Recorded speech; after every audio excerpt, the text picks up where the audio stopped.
Todd Beamer, who said, "Let's roll." When he said, "Let's roll," it was a commitment to break from the pack. It was a commitment to stand up and fight. It was a commitment to not just let lives be destroyed and do nothing. It was a commitment from a man who said, "I'm not going to let the White House and the president possibly be killed by just sitting back and doing nothing." It was an act of self-sacrifice. It was a man who was willing to give up his life so that other people could be saved. I believe what America needs today is a generation of young people who will be possessed with the spirit of Todd Beamer, who will say, "I'm not going to let my nation go to hell. I'm not going to sit back and watch kids die on drugs." You see, listen to me. I believe that if we could see in the unseen world, we would understand that there are principalities and powers, spiritual terrorists, that are taking control of millions of people's lives, leading them to destruction, leading them to death, leading them to hell. Many of you have friends who, through the spirit of alcohol and drugs and sexual immorality, they're headed for destruction. And it's so easy just to sit back. It's so easy just to fit in. It's so easy just to go along and get along and be popular and be like everybody else. But what we need is somebody who'll get the guts like Todd Beamer to stand up and say, "I'm not going to let my high school go down without a fight. I'm not going to let my friends go to hell without a fight. I'm not just going to sit back and watch young people all around me die without God. Come on, Jesus, let's roll. Let's take this world for Jesus." Somebody give him a praise right now.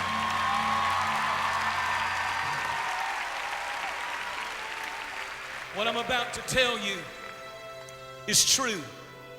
It's shocking, but it's true. Do you know where that plane crashed? Flight 93 crashed in a place called Shanksville, Pennsylvania, on Lambsville Road. The shank in the Bible, when the lamb was sacrificed, the shank is the meatiest part of the lamb. It's what they call the meaty part of the lamb. And they died on a road called Lambsville Road. I'm not making this up, this is a fact.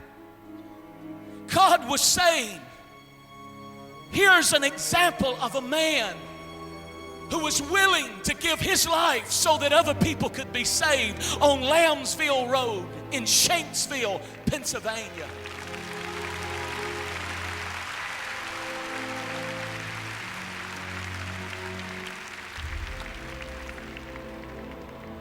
One day Jesus turned to Simon Peter and he said, "Simon, do you love me?" And the word that Jesus used in the Greek language was agape, which means self-sacrificial love. Which means I'm willing to give up my life for you. I love you so much. Do you agape me? Do you love me enough to die for me? And Simon Peter's answer was a classic. He looked back at Jesus and he said, "You know I love you," but he didn't use the same word in the Greek language. He used phileo, which is the word from which we get friendship. In other words, he was saying, "Lord, yeah, I love you. I love you. As long as it doesn't cost me anything. We're friends.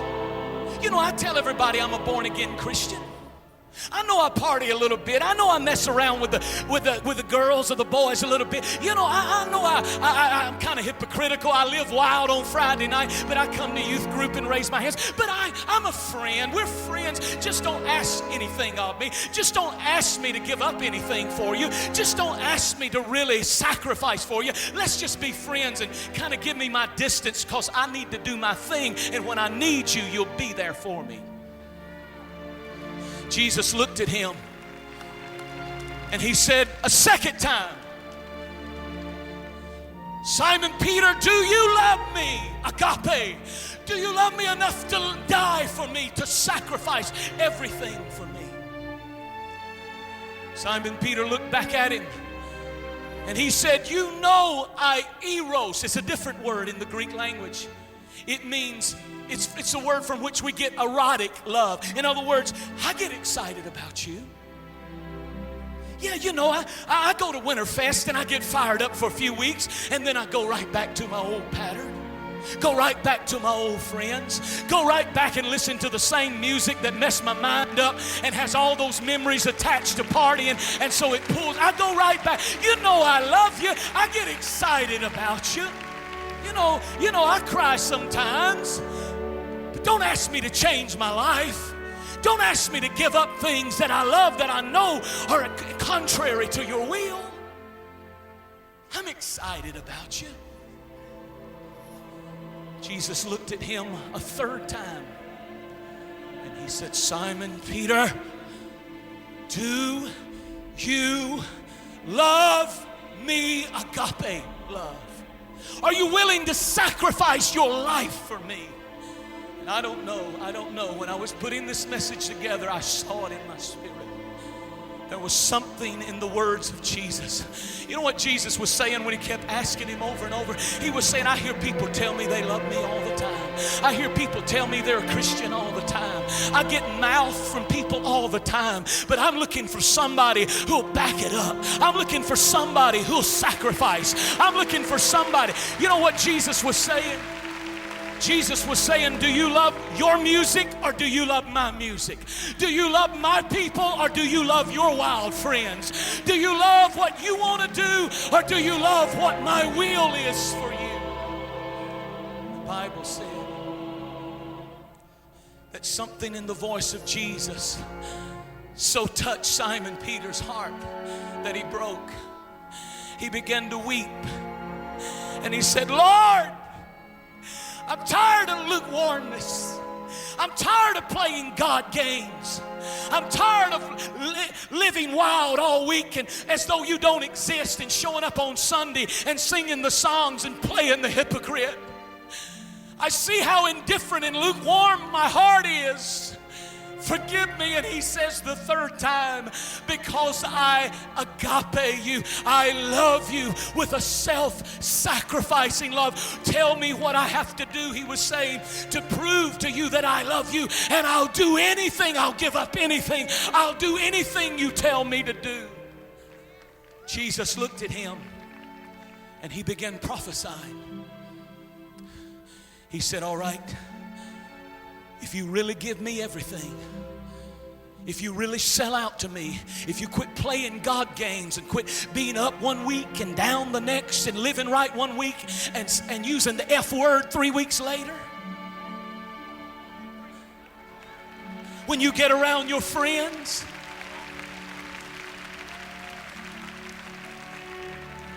Jesus said, when you're young, you'll be free. You can walk around and do what you want. But I warn you, when you become an old man, they're going to bind you just like they bound me.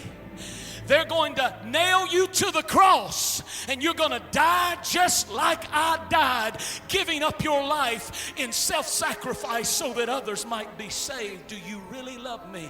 And he said, I'm willing. I'll do whatever it takes. I want my life to be in your will. And Jesus said, follow me or let's roll. Let's do it. Let's do more than go to school and show up and go along with the crowd. Let's have a life of destiny. Let's have a life of purpose. Let's have a life where the anointing of God gets a hold of you. The Lord spoke to me and he said there's something powerful in what the prophecy was over Peter. He said, when you're young, the Lord said,